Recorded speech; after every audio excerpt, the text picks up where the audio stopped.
Uma certa vez, eu e o meu primo Gabriel tomamos uma carreira das grandes de um lobisomem no interior, aqui perto da nossa cidade.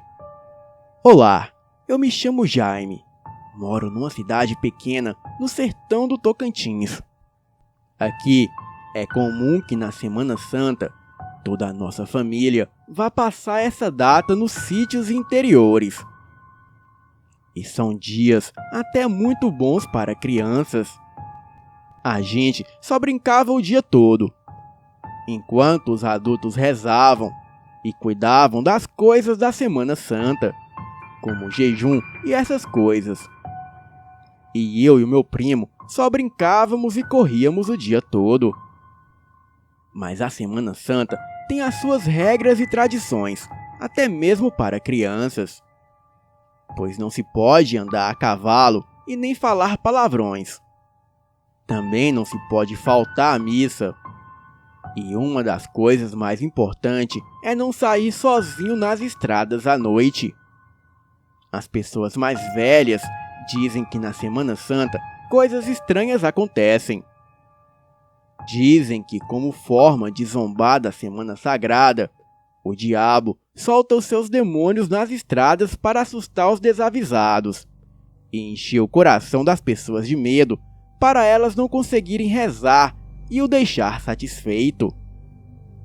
No sítio onde a minha família sempre vai passar a Semana Santa, existem algumas tradições, como, por exemplo, as brincadeiras de roda, como ciranda, cirandinha, ou como uma brincadeira chamada camaleão, onde as pessoas dão as mãos e saem correndo pelos terreiros fazendo curvas e pulando. Geralmente, as pessoas das pontas acabam soltando as mãos e caem longe. É bem engraçado, mas nem tudo se trata de brincadeiras. E mesmo sendo uma data de muita oração e festividade, eu sabia que existem algumas tradições bem interessantes. E mesmo sendo uma data de muita oração e festividade, eu sabia que ainda existem algumas tradições bem interessantes e até meio amedrontadoras. E dentre elas, tem a de alimentar as almas. Alimentar as almas é uma tradição antiga, criada eu não sei como, mas consiste em escolher algum lugar separado das casas onde não haja energia e nem iluminação. Nessa ocasião, alguns homens e mulheres se escondem na mata. E quando chega a hora de alimentar as almas, as pessoas vão de dupla até este lugar para rezar um Pai Nosso e uma Ave Maria. Eles fazem isso para as almas. Enfim, vocês vão entender melhor quando eu lhes contar o que houve. Mas antes de relatar, eu preciso contar algumas pequenas coisas que aconteceram naquele dia na roça. Bem, estávamos ali reunidos toda a família, para passarmos um feriado de Semana Santa e também poder descansar um pouco. Quase todos os meus tios estavam no sítio desta vez, incluindo até os que moravam fora do estado. Ainda não me lembro o motivo, mas naquele ano coincidiu de todos conseguirem vir, tanto por parte de mãe quanto por parte de pai. Ou seja, naquele dia a casa estava cheia de gente, tanto adultos quanto crianças, e era uma farra só. Me lembro de conversar com os meus pais e eles me deixarem ir brincar com os outros garotos. Lembro deles falando claramente que, por ser Semana Santa, não era para eu sair correndo pelas estradas, e nem mesmo andar a cavalo e ter bastante cuidado com o que eu falava. Na quarta-feira santa, como de costume, todos nós sentamos na beira da fogueira para ouvir os causos do meu avô e dos meus tios. Eram várias histórias, e posso até contar algumas depois, se vocês quiserem. E dentre aquelas histórias, uma de especial sempre me assustava. E olha, que o meu avô contava a ela sempre que tinha oportunidade. Era uma história de quando ele viu uma mula sem cabeça na sexta-feira da Paixão. E o assustador mesmo era a forma como ele contava. Ele sempre apontava algum lugar bem próximo da gente para dar noção da distância. E dizia que ficou a um braço de distância dela. Ele colocava o braço na nossa direção para mostrar a distância. E a gente, imaginando tudo, acabava morrendo de medo. Ele dizia que numa tarde de sexta-feira da Paixão, ele estava em casa. E então deu vontade de tomar um suco de goiaba. Ele pegou o seu cavalo e foi até uma goiabeira que ficava na beira do rio que passava lá perto. E quando ele chegou na goiabeira, havia uma moça muito bonita dançando umas danças estranhas na beira da goiabeira. Ele disse que foi tão estranho que o cavalo se atiçou e voltou correndo com ele montado em cima. E só parou quando chegou na porteira de casa. Ele conta que naquela noite, quando ele ia alimentar as almas, ele estava na estrada indo para debaixo da mangueira, lugar onde o povo alimentava as almas. E foi quando uma luz muito forte vinha de dentro da mata. O meu avô contava que ele ficou parado olhando, até que saiu na estrada uma mula grande, e que no lugar da cabeça tinha umas tochas acesas, que pareciam tochas de acender fornalha. Ele conta que quando viu aquilo, ele se jogou no chão.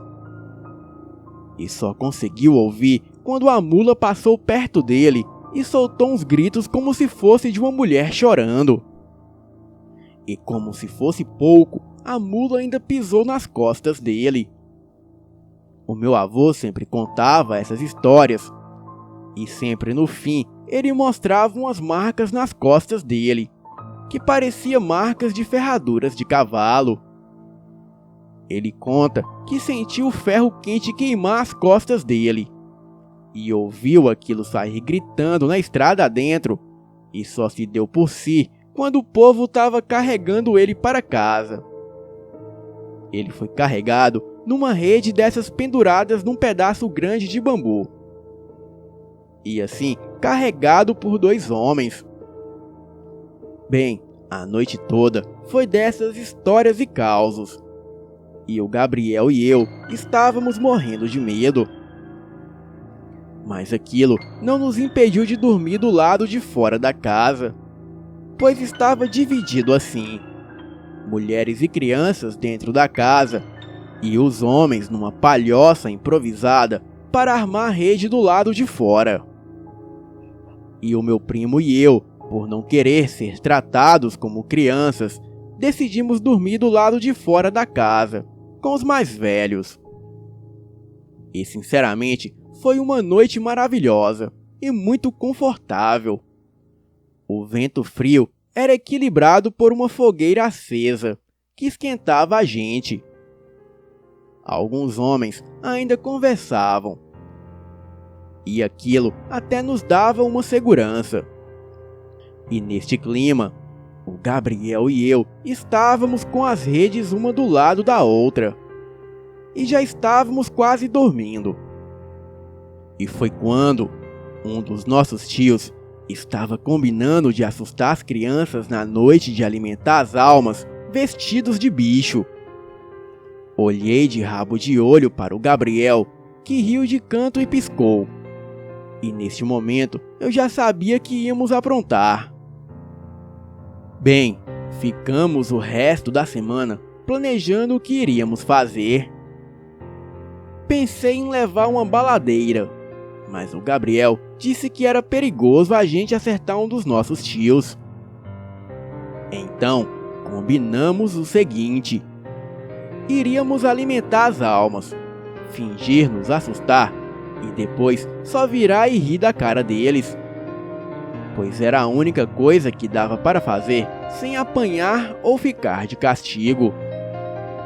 Bom, chegou a sexta-feira da paixão, e eu e o Gabriel estávamos brincando com os nossos outros primos de pega-pega. Os homens estavam jogando dominó e as mulheres fazendo almoço. E no meio da brincadeira, eu acabei batendo o pé e me machucando. E de uma forma automática, eu soltei um palavrão. Todas as crianças pararam e ficaram me olhando.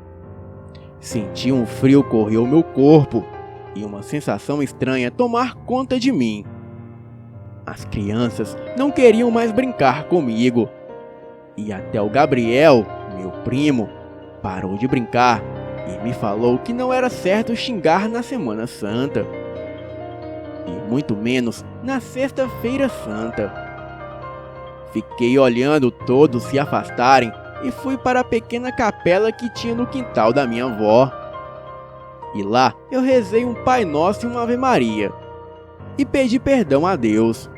Mas mesmo assim, o clima para brincar havia acabado. A noite chegou depressa. Uma chuva fininha estava caindo, deixando a noite bem fria. E depois da missa da Sexta-feira Santa, as pessoas estavam indo de dupla em dupla rezar para alimentar as almas. O Gabriel, que depois do que eu tinha dito e tinha se afastado, nessa hora ele veio correndo para o meu lado piscando. Era o sinal que eu esperava. Bom, chegou a nossa vez. Fomos a um pé de manga que ficava ali perto, uns 100 metros das casas. Porém, o clima estava muito estranho. Um silêncio aterrador tomava conta do lugar. Chegamos lá e começamos a ouvir uns barulhos estranhos na mata. Uns que não estávamos acostumados a ouvir. E parecia como se algo pesado corresse ao nosso redor. Vez ou outra, aquilo sorria e gritava. E nós, achando ser parte do susto, temos início à alimentação das almas. E o meu primo Gabriel dizia: um Pai Nosso pelos que morreram queimados, afogados, sufocados, enforcados ou de acidentes de carro. E eu rezava um Pai Nosso completo, e assim foi. Ele falando as causas e eu rezando. Mas quanto mais rezávamos, mais os barulhos aumentavam. Barulhos de animais como bois, bodes, cães e galos. Coisas assim. E eu naquela hora já estava ficando com muito medo. E foi quando vimos sair de trás do pé de manga uma figura grotesca de uma velha de cabelos grisalhos e olhos vermelhos, com a boca entreaberta e babando muito. Ela caminhava toda torta com as suas vestes rasgadas e caindo aos pedaços. Ela me olhava, ria e balbuciava alguma coisa. Eu, assustado, comecei a gritar por socorro. Então, eu e o Gabriel saímos correndo na estrada. Mas aquela velha parecia estar em todo lugar. E nos acompanhava gritando que eu havia chamado ela. Ela gritava e jogava pedras na nossa direção, tentando nos derrubar. O meu medo foi tanto que quando vi as pessoas de casa, eu simplesmente me joguei no chão chorando de medo. O meu primo Gabriel até hoje não bate muito bem das ideias. Ele tem que tomar remédios controlados para dormir. E depois disso, eu nunca mais voltei naquele lugar. E foi aí que eu entendi que algumas tradições e lendas são reais. E que o meu maior erro foi duvidar disso tudo. Boa noite.